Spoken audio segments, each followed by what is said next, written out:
Assalamualaikum warahmatullahi wabarakatuh. Perkenalkan, nama saya Novian Salandia, kelas 3G Marketing Komunikasi. Nah, pada kesempatan kali ini, saya akan menjelaskan tentang komunikasi interbudaya dalam keluarga. Sebelum membahas lebih jauh terhadap komunikasi antar budaya dalam keluarga, kita bahas dulu nih, komunikasi antar budaya itu apa.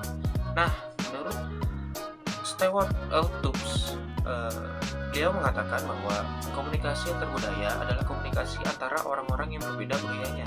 Pernyataan ini beranggapan bahwa perbedaan cara hidup yang berkembang dan dianut oleh sekelompok orang, serta berlangsung dari generasi ke generasi. Nah, jadi pada intinya, komunikasi antar budaya adalah sebuah komunikasi yang terjadi antara dua orang dengan budaya yang berbeda dan saling mengakulturasi kedua budaya tersebut. Lalu ada faktor-faktor yang mempengaruhi komunikasi antar-budaya dalam keluarga. Yang pertama, suasana psikologis. Komunikasi yang terjadi itu dipengaruhi oleh suasana psikologis komunikator maupun komunikan. Entah dia sedih, senang, bahagia, marah, atau lain sebagainya.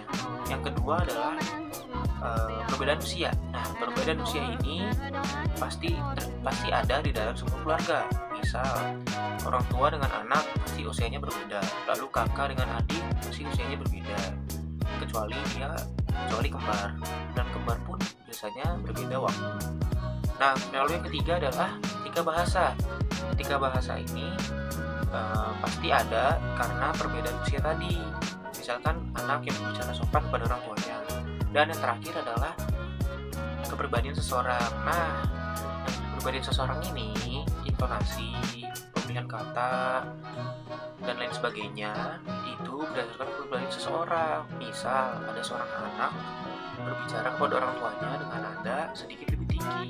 Nah, itu gara-gara kepribadian dia yang keras, tegas, dan lain sebagainya. Contoh di kehidupan nyata adalah pernikahan antara suku Jawa dengan suku Sumatera. Suku Jawa yang kita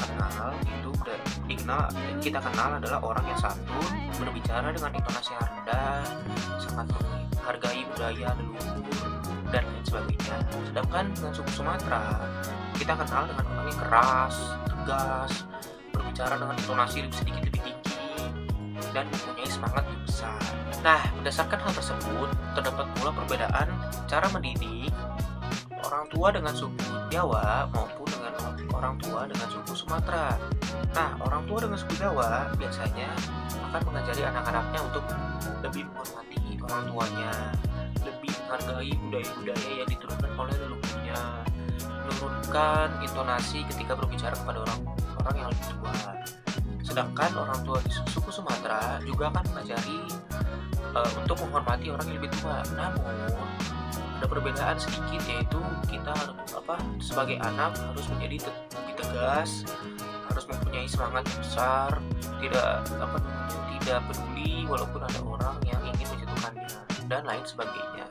Nah, dari semua hal tersebut, maka dapat disimpulkan bahwa dengan adanya komunikasi antar budaya dalam sebuah keluarga, maka cara mendidik mereka akan terpengaruh dengan apa yang orang tua mereka ajarkan dahulu dan latar belakang suku mereka apa. Dan dengan hal tersebut, pemahaman serta perilaku anaknya akan terpengaruh berdasarkan ajaran yang telah diajarkan oleh kedua orang tua tersebut, khususnya komunikasi antar budaya. Maka dari itu, komunikasi antar budaya akan terus lahir di dalam sebuah keluarga hingga ke generasi selanjutnya. Dan mungkin itu saja dapat saya sampaikan, kurang lebihnya mohon maaf. Wassalamualaikum warahmatullahi wabarakatuh.